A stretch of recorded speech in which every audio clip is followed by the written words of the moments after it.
in a way, like it doesn't matter what you come from, your background, the cloth.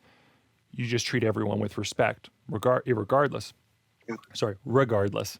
Regardless, thank you. I had to fix that. Watch it. Welcome to Creative Insanity. Creative Insanity.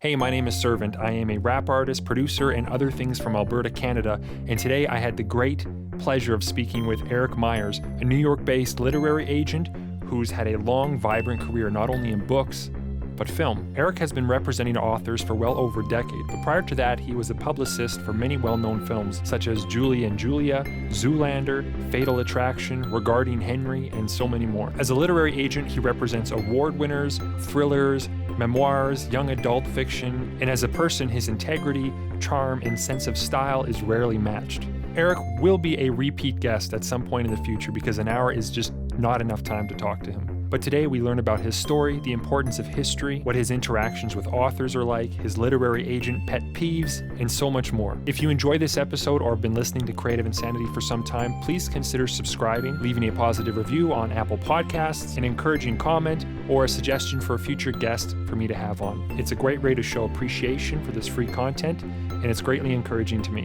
Anyway, I think you'll really enjoy this conversation with Eric. Let's slap into it. Eric Myers, welcome to Creative Insanity. Thank you, Spencer. I love the title of this podcast.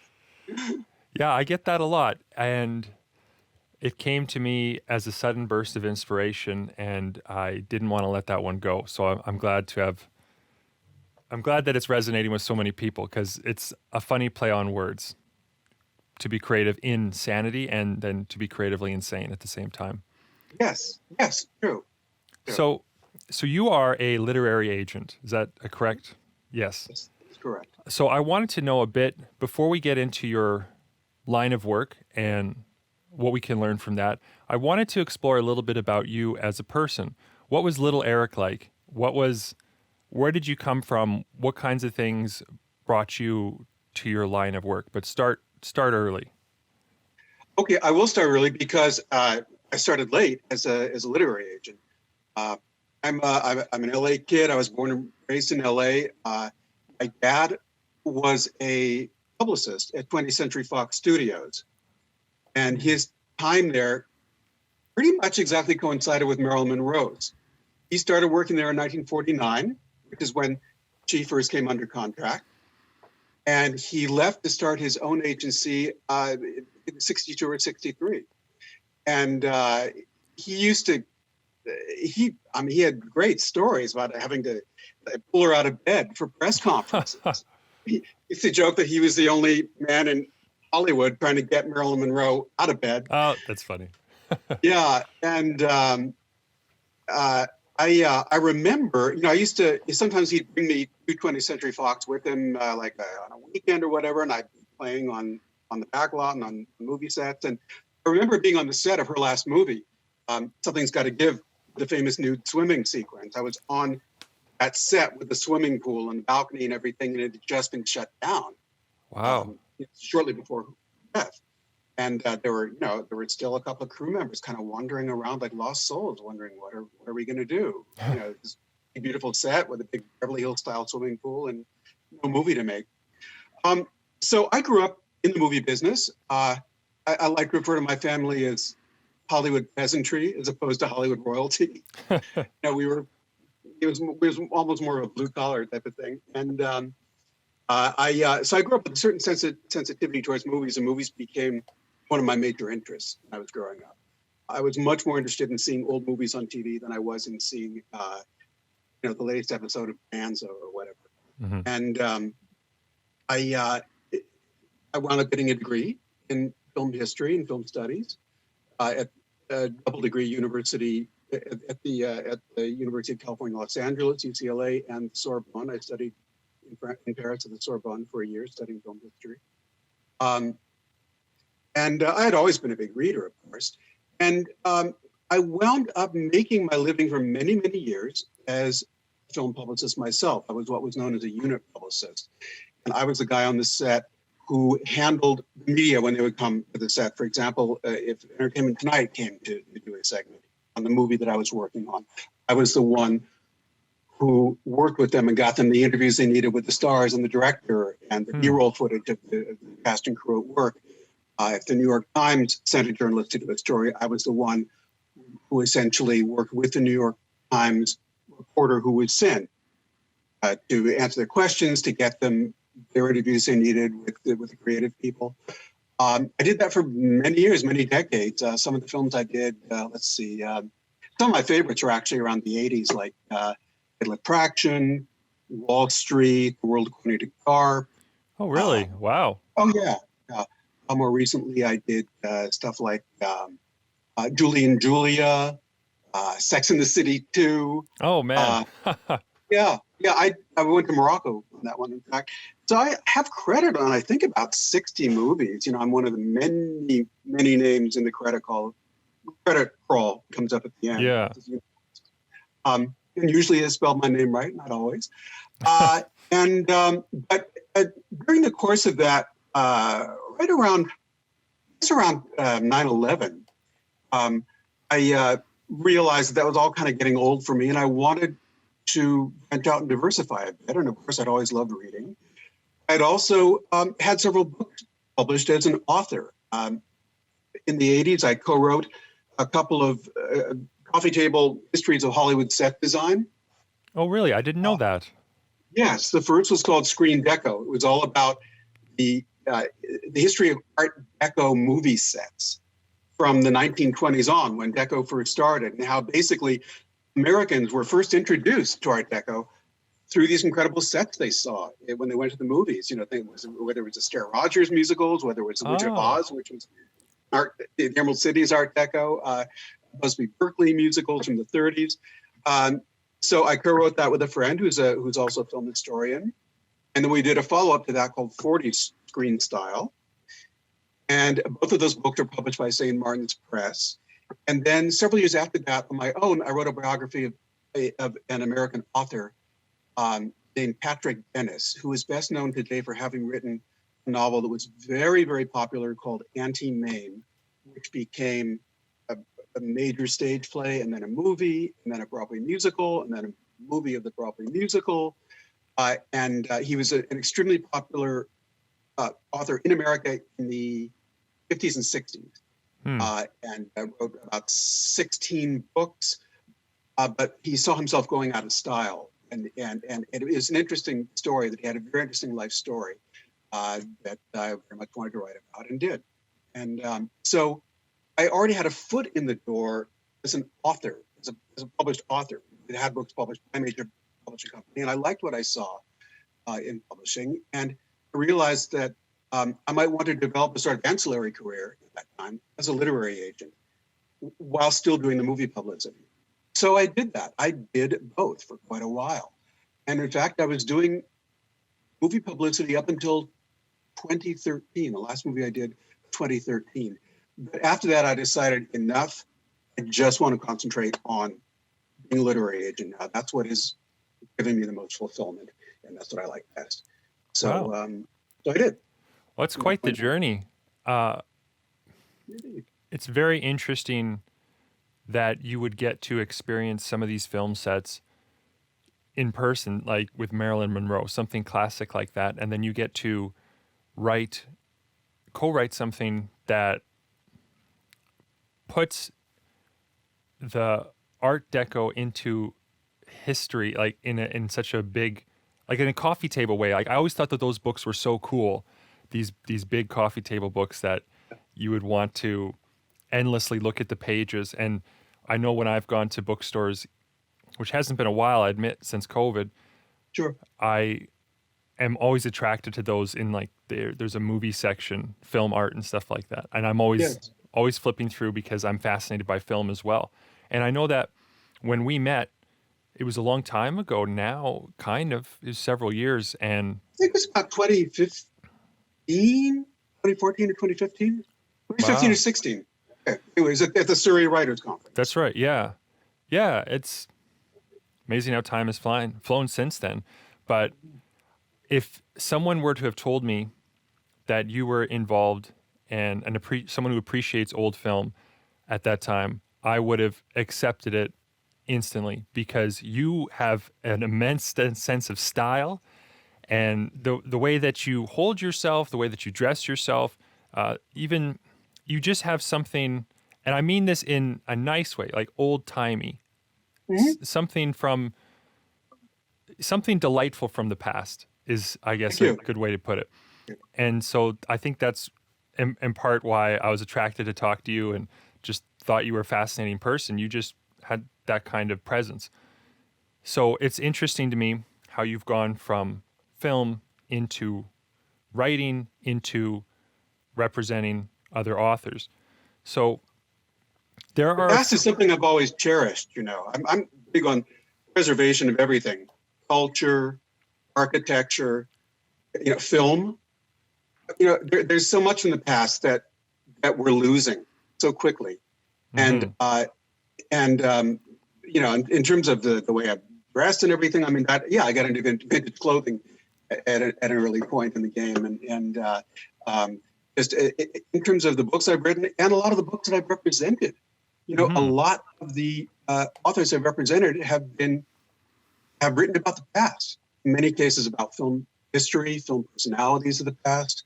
I've represented people who've done biographies of people from film and theater in the past. And I also do quite a few historical novels. So the past is something very important to me. Do you consider yourself a bit of a historian in a way? I consider myself a film historian and to a certain extent an art historian, especially of the early 20th century. I'm very interested in the years from about 1900 to 1965, 66. That's a very... Once, you know, the hippie era took over, you know, that's still very interesting to me, but it's not as interesting as what preceded it. Hippie era, the drug era and all that. That really changed things quite radically and kind of gave us a certain loss of elegance, I think. Elegance and sophistication. Yeah, well, I think when you have a big societal change like that, that is basically saying screw tradition to some extent, right? We're forgetting about, you know, we're moving away from classical family values in some way, like sexual liberty. We're moving into, I guess, a free association type of space. When you go there, I think you can gain something, certainly. There are interesting things to find, but it's a bit more dirt to sift through because the structure of the past has helped us to create so many amazing things that if you disregard it, you're going to forget the form. You're going to forget the structure of how to make things really good. So the exploration I can appreciate, but I also think that wandering makes sense to me that you might have a more difficult time finding things to appreciate in that era, whereas you're more interested in the thing before it. You know, when I was very young, I was showing all these interests in the past at a very young age, and I was rarely encouraged in that. Everybody, including my parents, particularly my mom, would say, no, you've got to be interested in now and in the future, not the past. And, you know, looking back, I get it. I thought they were doing the right thing. And, you know, and it makes sense. And you can't be totally focused on the past. But as I grew older, I realized that the world needs people like me who are historians and who do what they can to preserve the past because the past gets forgotten so quickly. You know, and I like, you know, my parents came around, you know, other people came around and realized that I was doing a certain service by doing what I could to preserve and interpret the past for contemporary generations. Yeah, I wonder what role the environment has played in that for you too, because you're in New York, right? And there is such a rich architecture history in New York. Yeah. There's so much art. I mean, there's a community there for people who appreciate art. I imagine, I know even just seeing in your Facebook feed the little things and snippets from your adventures that you share, they always fill me with a sense of wonder. Like, I guess I don't know how you do that. I wonder what What else attracts you to the past? Why do you feel so tied to it? Or how do you, what does it do for you psychologically? Funny, in some ways, it can be considered a kind of refuge, respite from the chaos of contemporary life. Things were in many ways simpler then, although that's an oversimplification in itself to say that. But you could say, maybe I lived a previous life then. Yeah, whatever, who knows? But when I stop and think about what it really would have been like to live then in the era that interests me, say the 30s, well, damn, people were dealing with the Depression then. They were dealing with the worst kind of poverty, a lot of ignorance, pollution like you wouldn't believe, especially with cigarettes. Everybody smoked then. I'm someone who can't really stand being around tobacco smoke. Everybody smoked everywhere, no limitations. So, the past is a different country, but it's not necessarily the refuge that I used to like to think it would be in. How great it would be living in the 1930s. Well, probably not. Right. There's a lot that's been left to us that I think is terrific, that I like to cherish. Yes, there's certainly a great many conveniences afforded to us by modern technology and even modern sentiment, like you said, with smoking. That's gone out the window for so many people. It's now a very niche thing for someone to smoke or to come across a chain smoker. That's like finding gold. That's so rare. Fool's gold. Fool's gold, yeah. Another thing, too, that occurs to me, look at all the progress we've made in the past few years with various civil rights, especially in my case, LGBTQ rights. There was no such thing back then. I would have had to have led a very closeted life, and which would have been hell. It was hell on people. We're this is a much more liberal and progressive era. Unfortunately, there is now the backlash to that. That we're seeing, at least here in the U.S. and on every level. I mean, we have the Republican Party trying to enact voting restrictions that are going right back to the Jim Crow era and trying to prevent African Americans from going to the polls and voting. I mean, we never thought we'd have to fight this fight again. Here we are. Yeah, that's terrible. I think that my knowledge on the political landscape is quite deprived. I fall into a heavy interest around election time, and it's more of a spectacle to me, the American system. And so I get very curious, like who's saying what, who's doing what, and I get caught up in it a bit. But then I very quickly, being Canadian and so disconnected, I think I just fall away from that very easily and back into my arts and trying to make things that matter. But I can imagine that element of modernity as well as history in terms of the struggle for equal rights, the struggle for representation, all of that has been a prominent thread in your life. And I guess I don't know what to say about that. I'm not asking you to take a stand. This just occurred to me and I threw it out. I'm lucky to have benefited from coming of age after Stonewall. I think of all those guys who had to live a horrible closeted life and then who fought Stonewall for the rights and acceptance that a lot of us enjoy now. I don't take that for granted. Yeah, and it certainly seems in social circles, my understanding,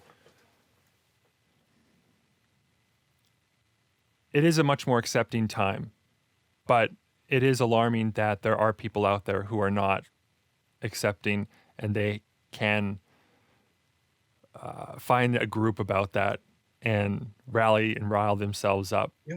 And I don't enjoy that. I mean, I certainly think free speech is very vital. I think most people agree on that, but it's about the values. And I'd like to see something that's always interested me. For instance, I'd like to see someone who is not at all, some very non-racist, contemporary person who is living a great life and maybe really well valued, having a very good discussion with someone who is racist, and just let that out there. I always thought something like that would be good for the public, because bad ideas that enforce things like racism or prejudice, when they are shown light, I feel like the steam gets taken out of them because they're not true. They're not good ideologies.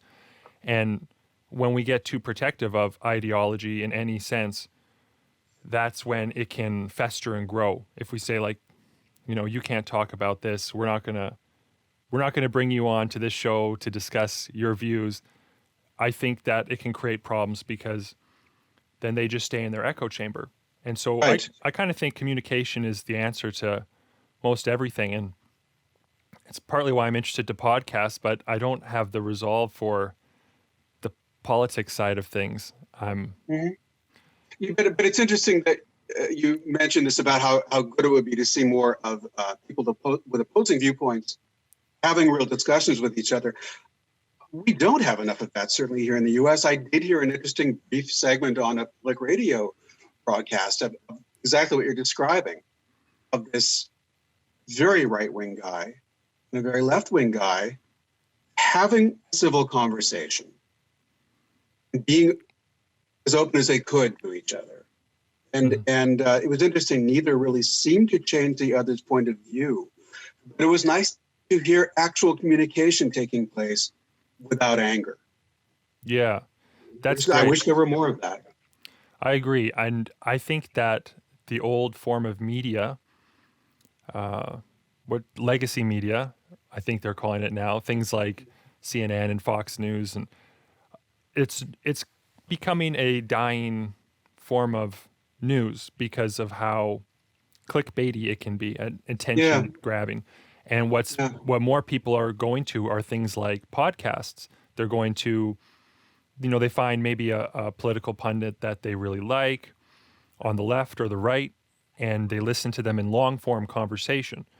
People are more interested in these longer things. And so I think that podcasts are creating the opportunity for communication, and people are hungry for it. It would be nice to see, I guess, just more of it, and have people having more uncomfortable conversations.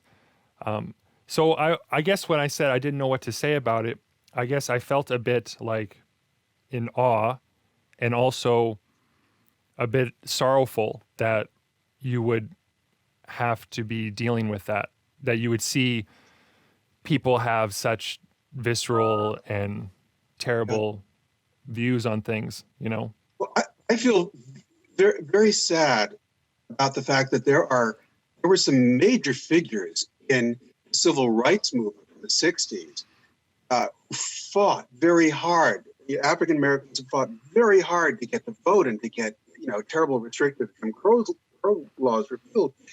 And some of them have lived until now and are now seeing all of that start to crumble. They're seeing how many steps backward we're taking. One of our greatest, John Lewis, died, I guess it was about 6 months or so ago, but he had been one of the major civil rights figures of the 60s. And he was on the bridge in Selma, got his head cracked open during police during that. He was able to live long enough to see the fruits of his labor and to see the world change.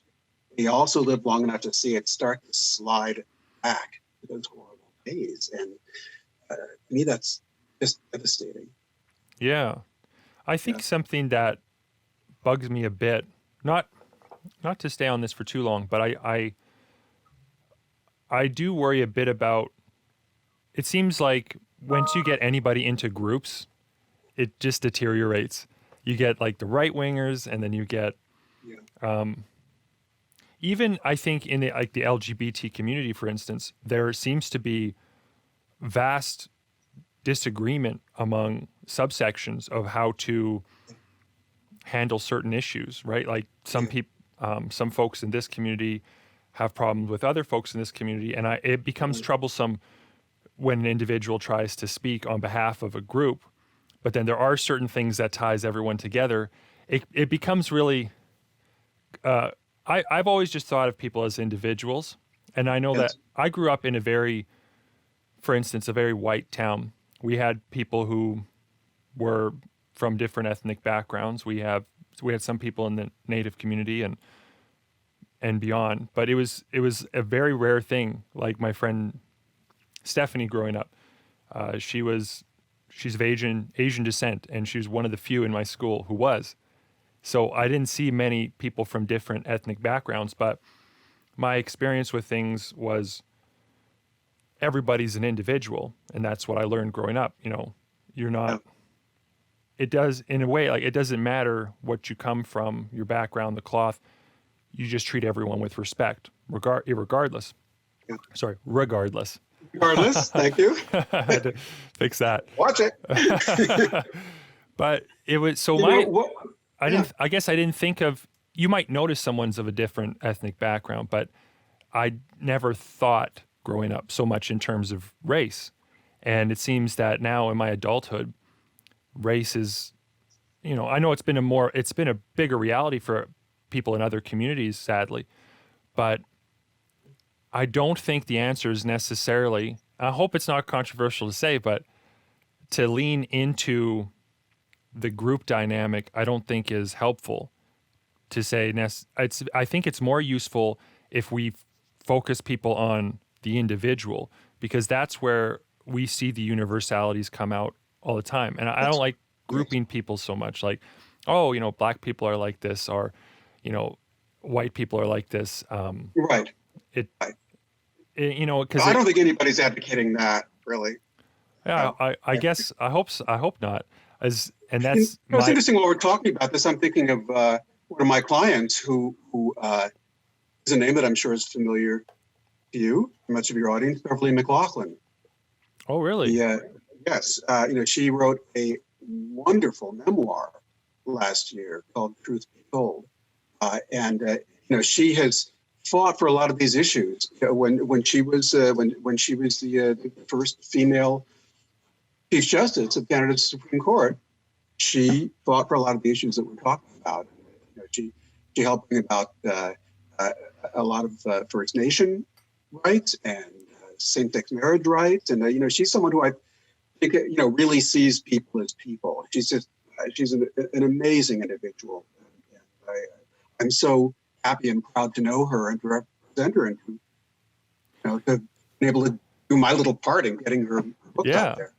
Well, that's wonderful. Well, I think this brings us a bit into what you do as literary, because you've represented award winners. You're well connected. I'm always amazed at the posts that you share from your authors and what they're doing in their lives. How many authors do you represent? You know, any agent, when they're representing authors, there are authors that are in various stages of work. They may not be writing anything.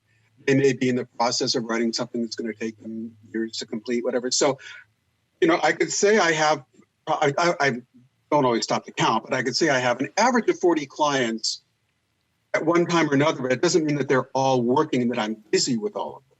Right. You know, I'd say I'm busy, you know, at all times of maybe about 20 clients.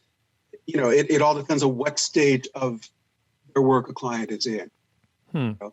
So yeah, I'd say the maximum I've ever taken on is 40. I wouldn't want to have more than that, because I wouldn't want to spread myself too thin.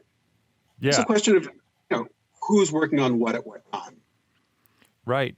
And I'm going to ask a couple questions here that are really simple, maybe, but that I'm curious about. And I talked to a couple friends beforehand about, you know, hey, I'm talking with a literary agent, and these are authors, or short story authors and whatnot, and I want to know what kinds of questions would you want to ask. And one of my buddies, the first thing is he says, what's the ratio of work that is sent to you, that people try to pitch to you, that you reject, versus that you say, this is something I want to investigate this more, I want to talk to this author?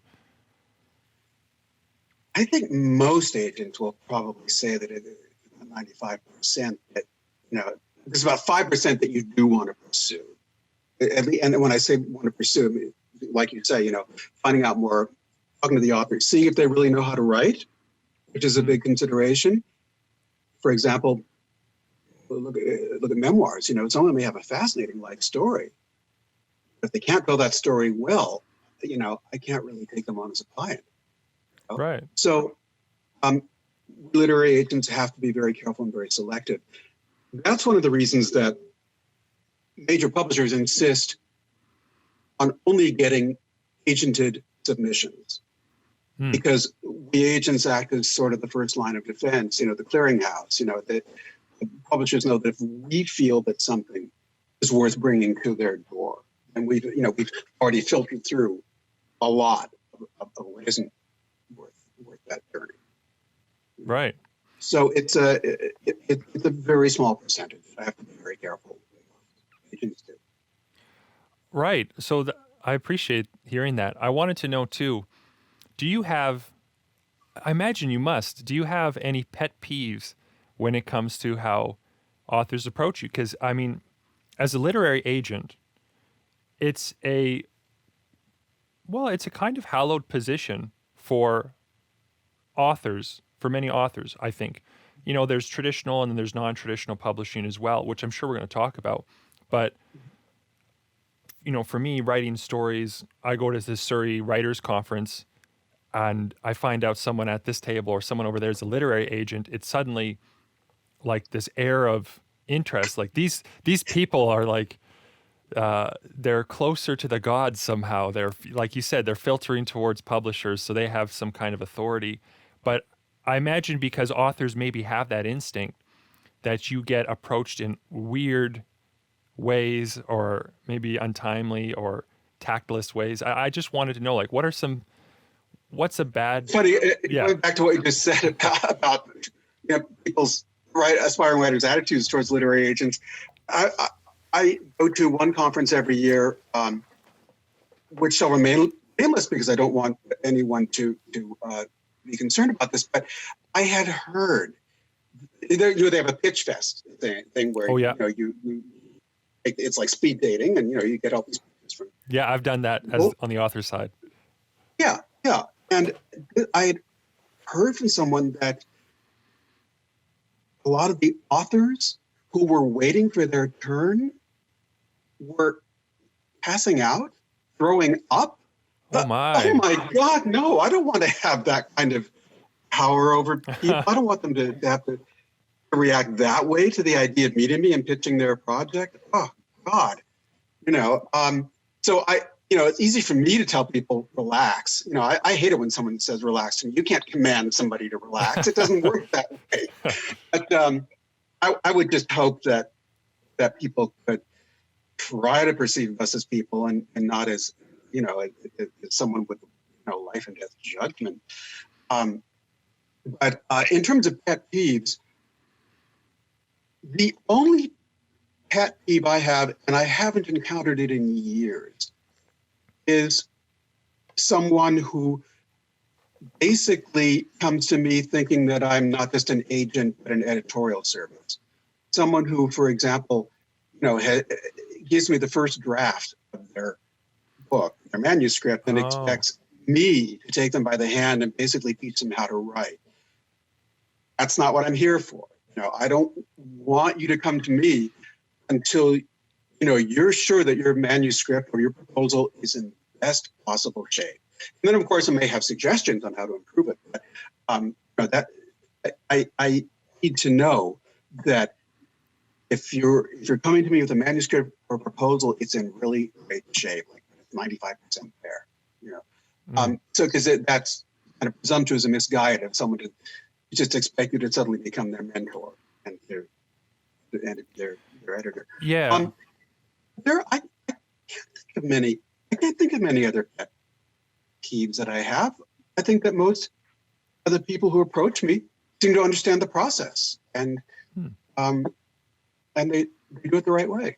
Well, that's encouraging. I do like to feel that if I'm getting a query letter, that query letter isn't going to be riddled with grammatical errors, punctuation errors, spelling errors, because unfortunately those always jump right out at me, and then I think, oh my God,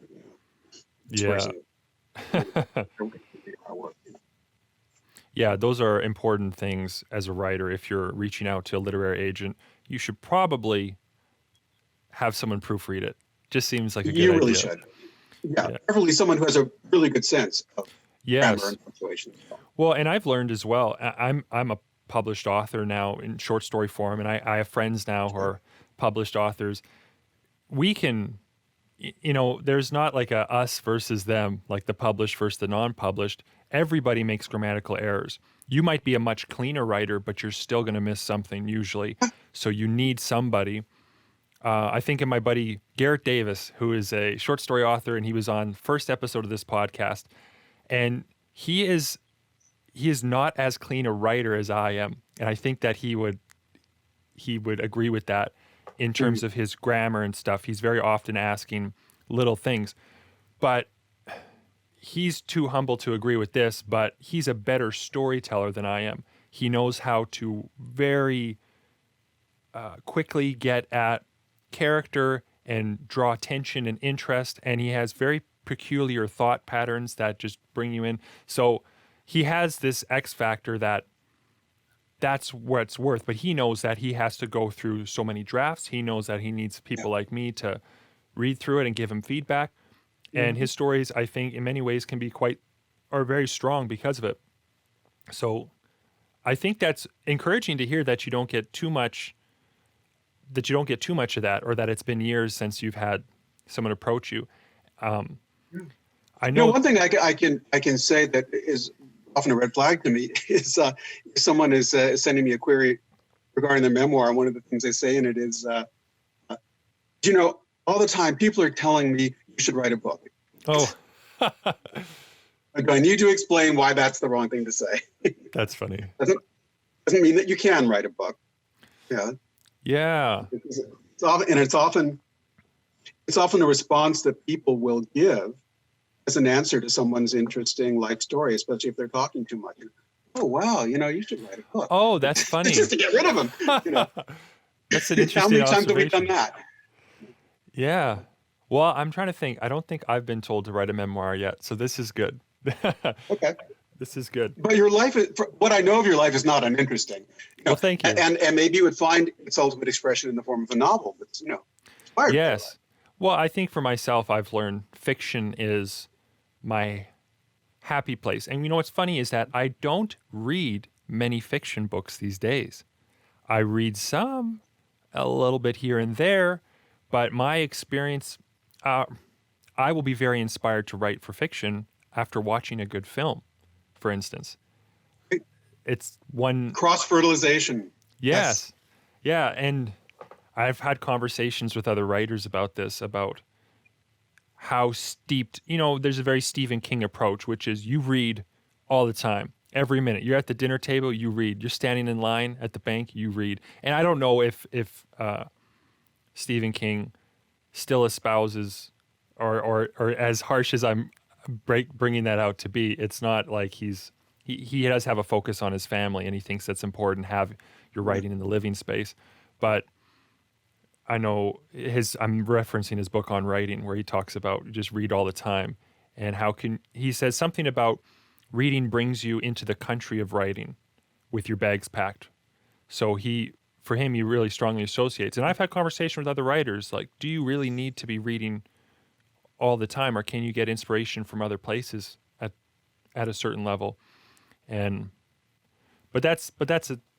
Well, first of all, what's your opinion on that? No, I think that is very true. You do need to be reading. And if you're trying to get your work sold in today's market, it helps if you're reading stuff that is fairly recent. Right. And yes, to be able to take the best from the writers you read and to be inspired by them, not to imitate, but to be inspired by them can be a very good thing. The idea of reading 24/7, I'm sure he didn't do that. As you say, he has a family. Yes. It was had to write his own long books, and he's very prolific. So I don't know. But also, creative people have to observe. If you've always got your nose buried in a book, whether you're waiting in line at the bank or whatever, how are you observing people around you? Yeah, I think for Mr. King, his process, I think, is very much rooted in reading. And I think everyone's process as a writer must be somewhat rooted in reading. You must be inspired in some way from the work. But you're right. There are other aspects that come into play. You need to observe and whatnot. But before I, When Meryl Streep became famous, it cut down on her ability to observe. She complained about the fact that she could no longer like take the subway like she used to. She was out in a crowd. She could no longer be observing people, which feeds into her work. yeah, Because they were too busy observing her now and trying to start conversations with her and everything. And all creative people have to be able to keep an eye and an ear open to what's going on around them. It develops their own work. yeah, that's very interesting to me because I draw a connection with rap music. I do rap music as well. And a lot of rappers, once they get famous or well known, even before then, sadly, so much of their work is very self-focused. Me, everything's about me. And then once they get famous, they just rap about being famous. But if you think about it, that's a reflection of their reality.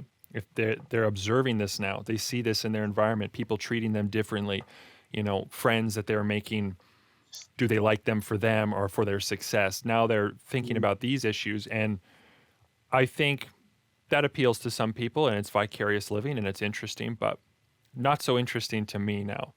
I really like stories. And even in my rap, I'm trying to tell fiction stories. The music video I'm working on now, it's a complete story front to back that it really doesn't have much to do with me. I can connect to the character, but I'm not the character. And that's what interests me. But I want to jump back into your life as a literary agent a little bit more. Mm-hmm. What does your average day look like? Tell me a bit about that.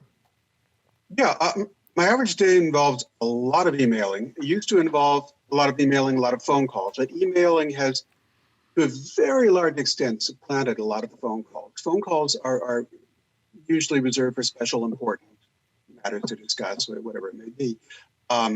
It also involves going through my queries, and seeing what other possibilities there are out there for, potential clients. It involves the day-to-day, step-to-step work that takes a book from the book deal through to publication, to trying to monitor things and be available to help if help is needed in any respect. It involves a certain amount of reading, of course, which is often hard to find time to do, hard to carve out time to do, but it's got to be done. And in the pre-COVID era, it often involved going out to lunch with acquiring editors and going to various functions, book launches, meetings of the Association of Artists Representatives, other publishing-oriented organizations. I've been missing that a lot. We all have. Zoom doesn't quite cut it. No. And so I'm looking forward to the day when things are starting to open up again now, and I'm looking forward to the day when it'll be something close to what we had before. We can all get out there, share ideas with each other, put names to faces, put faces to names, all of that. Well, even these pitch sessions, these conferences where that can happen, how informative. Oh, I miss conferences. I really miss conferences. Yeah. I've had so much fruit. We met at the Surrey conference. That was one conference and only one conference that I've been to as a writer. And I have had such fruit from that experience. I developed a friendship with you. I'm close friends with J.H. Moncrief, who's been on my show, and I've been admiring her for a long time. And I've connected to so many other authors and Crystal Bork, who's been on my podcast. It's just been this wonderful experience just from one conference. And do you go? Do you repeatedly every year? I literally mean one conference, 1 year. You only went that 1 year. That year we met each other. That's the year I went. I wanted to go again. I really did. I've got 3 small children. I'm in Alberta, so I'm many hours away from there. It's never really worked out financially for me to fit it into my schedule. But I think part of that is that I'm good at relationships to some extent. I try to keep up with people who I admire, and I try to be respectful of people's time. And I've developed a lot of great friendships because of it. So maybe I can get more mileage than some out of one experience. I think Maybe that's great. Yeah. hopefully that's the case.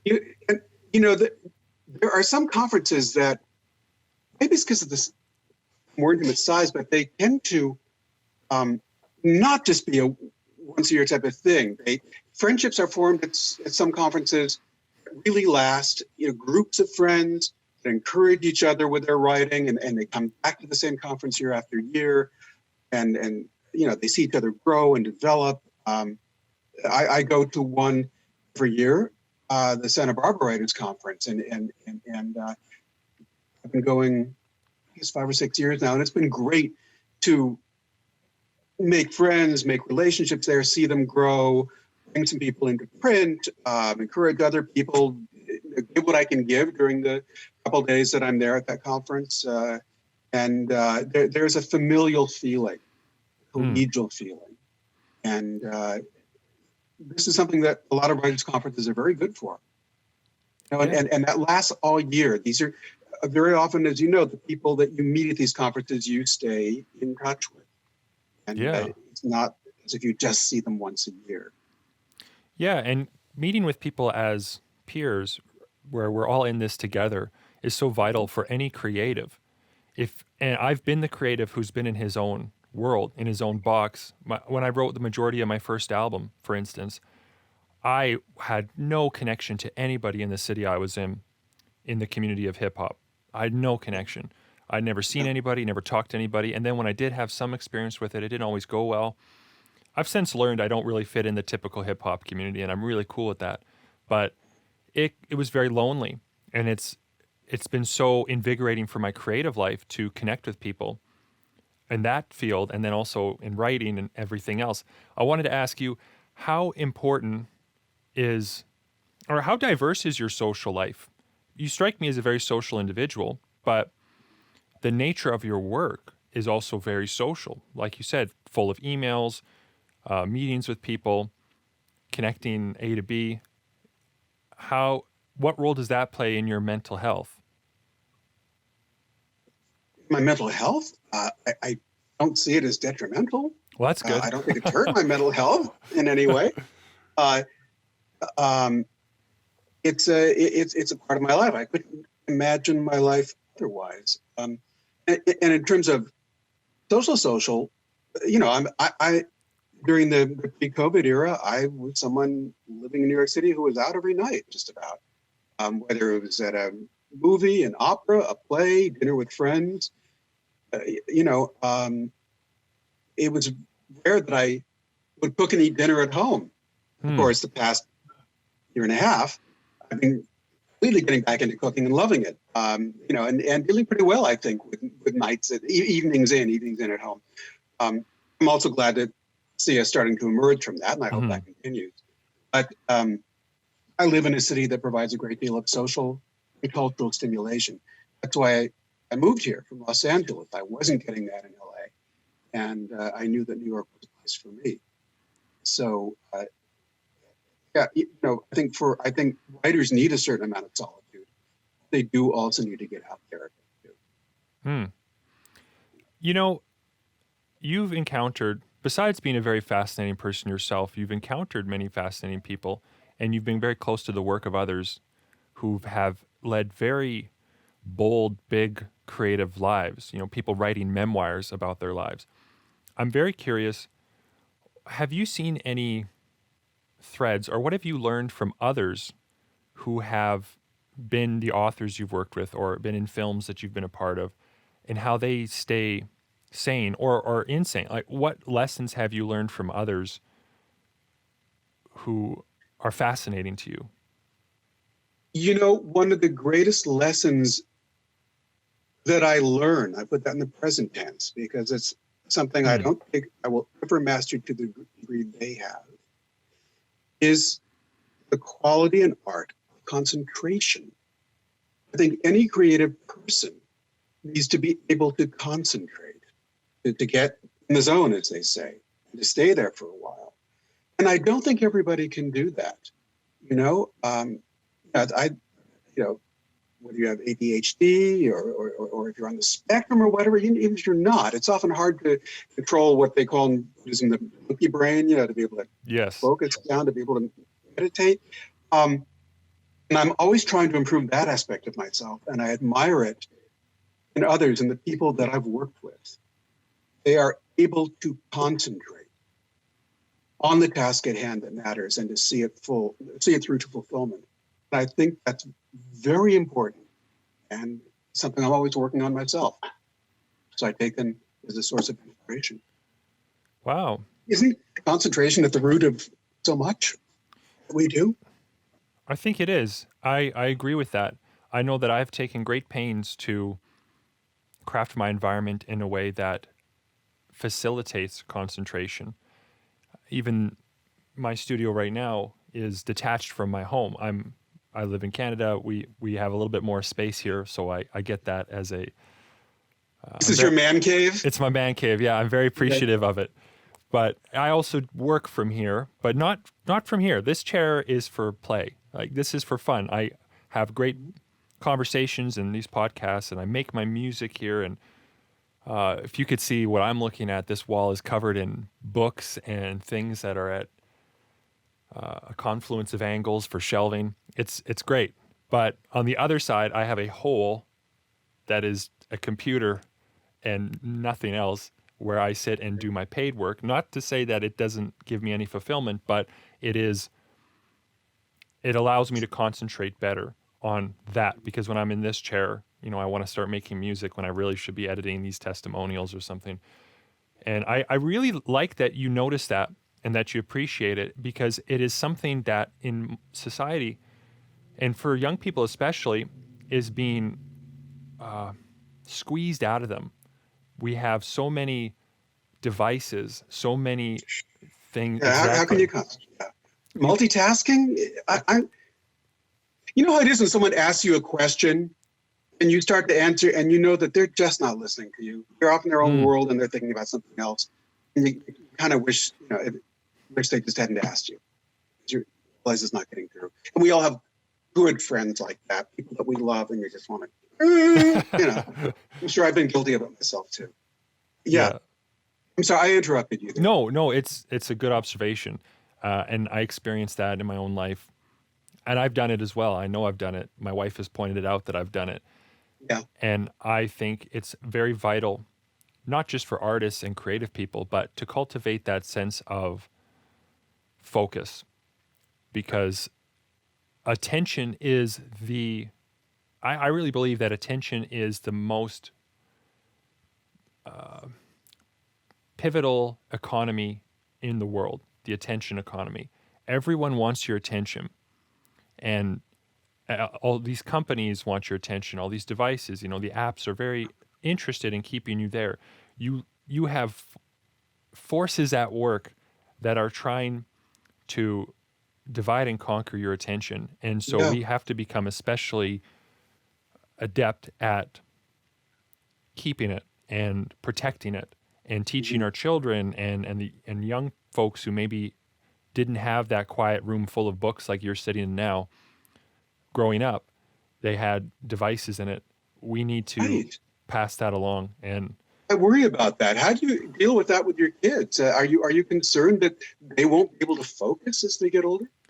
I am concerned, but I do try very hard, me and my wife, to not have, we have rules about the phones, not at the dinner table. And we try to be as conscious as we can that we're not doing this in front of them so much. Every once in a while, you've got to do some work or something.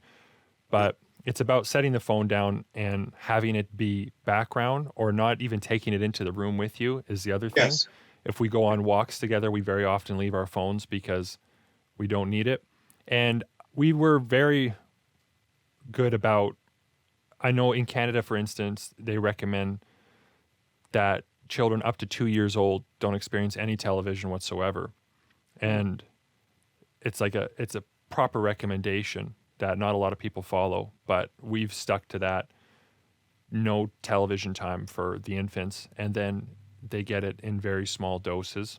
And we're not perfect, but I think we try very hard, and maybe focus and attention is a higher point of interest for us because I am ADHD, and as a hyper creative individual, I've really had to buckle down to cultivate that sense of focus, because if I'm in the zone, I'm very effective. But if I'm not in the zone, oh, the world is lost. And Yeah. It's a good thing that you are aware of that you're on top of that. yes, I'm Yeah. I'm trying, and I'm trying in many areas of my life to be better. And I think I wanted to give you the opportunity to, what's something that people believe about the kind of work that you do? Like, what myths might you be able to dispel? I know we got to wrap up soon, but I wanted to give you the last word. What's something that... I also want to bring up a couple of other things before we wrap up. Oh, okay. Please, yes. So your question is, I'm sorry, what is what did they not get about what I do? Is that what you were about to ask? Yeah, it's poorly phrased. I got to think of a better way. I'm working on... Just say it again. Whatever.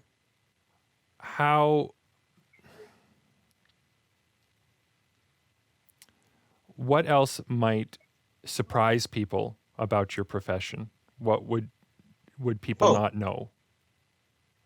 Most people don't know what an agent is, what a literary agent is. I have to explain it. If they ask me what I do, and by the way, I don't ask people what they do. And this probably comes from the year that I spent studying in France. You don't ask people what they do there. They'll tell you what they do if they want to bring it up. Huh. I don't like classifying people by what they do. Here, it's almost considered rude not to ask people what they do. I don't always want to be asked what I do because people don't know what a literary agent is, and then I have to spend the next 5 minutes explaining to them. And the answer I get is, "Oh, that's interesting." So Yeah. that's just a little tangent, but so I'll always. Sometimes I can find ways of sussing out what a person does by asking them other questions that go around the direct question, "What do you do?" Oh, interesting. "Oh, you know a lot about such and such. Is that the field in which you're professionally involved?" Something like that. Right. Most people don't know what I do, and they think that they don't know the difference between an agent and a publisher. I think I publish books, Right. so that's why I have to explain to them. If they're entering the world of writing and publishing, then they know what a literary agent is. If they're not in that world, they don't get it. They just don't. Yeah, and the vast majority of people aren't in that world. Yeah. So I just kind of, when they ask me, I just got to figure I'm going to have to write off the next 5 minutes while I did want to bring up two things that are of interest to me these days that apply to writers. One is that, this is a podcast, and I think the majority of podcasts are reality-based, but a lot of people now are doing dramatic podcasts, fiction podcasts. I'm loving this. To me, it's a throwback to old-time radio. I mean, they would never call these things radio dramas or radio series or whatever. God forbid they call it that. They're always called podcasts, but they're fictional podcasts, and some of them are great with terrific writing talent and terrific actors, especially since the pandemic. A lot of great out-of-work actors, they've been doing podcasts. I just listened to a really funny one, I think a 10 or 12 episode podcast that through Audible called Hit Job. And it's got Pete Davidson from Saturday Night Live. Oh, yeah. And Max Greenfield from The Neighborhood and New Girl. And a bunch of great, funny people. Natasha Lyonne. I had a ball with it. There are dramatic ones, too. Ones that are much more serious. It's bringing back the lost art of radio drama. And it allows your imagination to do so much of the work in the best way. So that's something that I'm excited about. And I'm going to start encouraging my clients more to think in those terms, not even as a way to benefit me. This wouldn't necessarily be something that I would see any percentage of, but they're really good fiction writers who might be very good at this form as well, the dramatic podcast. Yes, I have something to say about that. One of the things about my podcast in particular, I haven't done an episode like this in a while, but I don't just want to engage with creatives and talk about creativity and sanity, but I actually want to use specific examples of creativity. So my very first episode and several others, I had not challenged, but I guess I had another author come on where we both wrote to the same prompt. We had just, a piece of flash fiction or very short fiction that we workshopped. And what was really interesting was we would read the stories out loud on the podcast, and that's what I had so much good feedback from.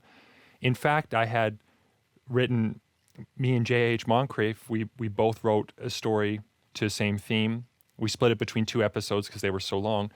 But I actually wound up getting that story published because it got on the radar of an editor for an anthology, and then they asked me to expand it for consideration, and I managed to get it in time, and it was amazing. But I've had very good feedback from that, and that's something that I really hope to do more of in the future, especially with authors, is give them a little, challenge to maybe read their work aloud or have it there. But I'm noticing that people really are engaging with stories, and it's fascinating to see authors and writers take apart their stories or give critical feedback.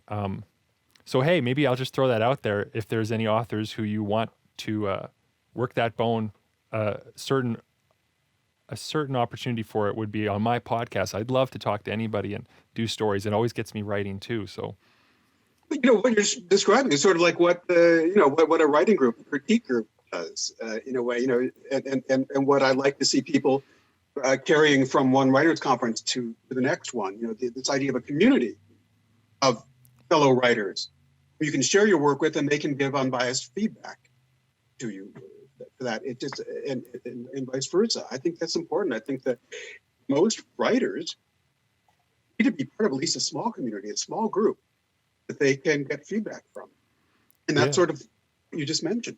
Yeah, and even guests that I've had on, their works that they workshopped on the podcast, which are in pretty good shape when they start, and they just get better for the next draft. Yeah, they've been published. Those works have been published, I think, on 1 or 2 occasions at least.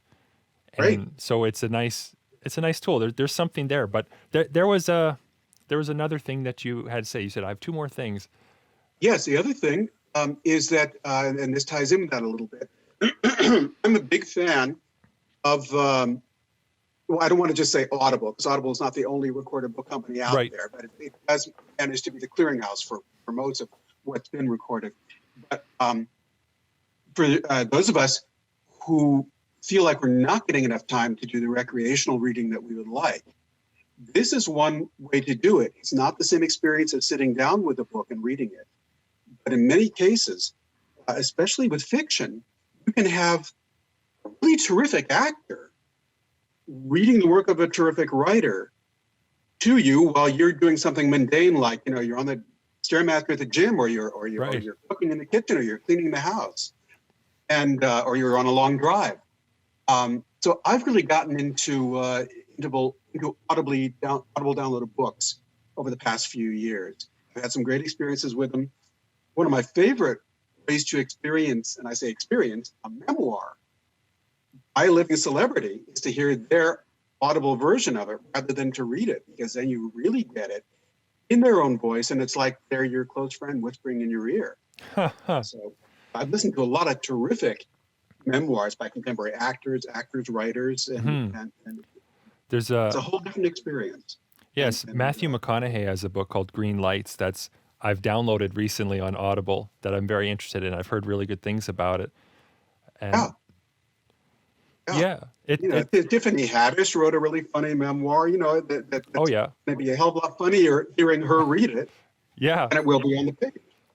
Yeah, it's a renaissance almost for the marriage of disciplines, because, as you said, you can have writers influencing actors and performance, and there's that communication between the disciplines that's happening in your ears off your iPhone. It's a revolution, really, that can happen with the kind of widespread reach that it has. It's amazing to me. I mean, I just started this podcast more or less in the scope of things. Like last year I started it, and I'm getting more and more serious about it. Mm-hmm. But to see how many podcasts and see how many Audible, even my work in the anthology, short fiction, is in Audible. They had a reader read it, and I wouldn't have never dreamed of that as a kid. You don't think that would happen, but it's becoming much more commonplace, and it's making the spoken word as permanent as the written word. Yes. So yes, that's a whole new they technology. often get really good people to do it too. Really good trained actors, in some cases stars, who are able to give it a whole other level of interpretation. And I do find that I have very few friends who share my love of audible recorded books. They just turn their noses up at it, and I'm trying to convince them of what they're missing. Yeah, well, keep trying. I think that's a good fight to have, because there is a lot of value there. And my buddy, he listens to more fiction on it. I listen to more nonfiction. But even myself, I want to experiment more with listening to fiction, because I think it'll be a good way for me to get it in. So I'm excited about all that. I wanted to be a bit sensitive of time. I know we had an hour here, but I wanted to give you... Great talking to you. I really enjoyed this myself, yes, too. I just wanted to give you maybe the last word. If knowing that my audience is full of creative people, what advice might you have to give them? That from Concentrate. Yeah. I mean, that life provides us with so many distractions. It gets harder and harder every day to be able to focus on anything. And we need to, a lot of these other distractions we do need to take in. We do need to be aware of what's happening around us, politically, socially, everything. But I hope they will be able to achieve the fine art of focusing. I just think that's so important. Beautiful. Well, I think that's what we're going to end with. So thank you very much, Eric, for coming on the podcast. Thank you for your time. You, Spencer. I've really enjoyed this. Has been great. Me too. Maybe we'll have a part 2 one of these days. Absolutely. I'd love that. All right. So long. Thank you for listening to today's podcast. If you found any of this valuable, please consider subscribing, recommending this to a friend, or leaving a positive review on iTunes, Spotify, or wherever you happen to be listening. If you watch this on my Servant YouTube channel or Facebook page, please leave a comment and share. I love to hear from my listeners and learn from them. Learn more about me at www.servant.com. That's SRVENT.com. Thank you again for your time. Now go be creative and sane.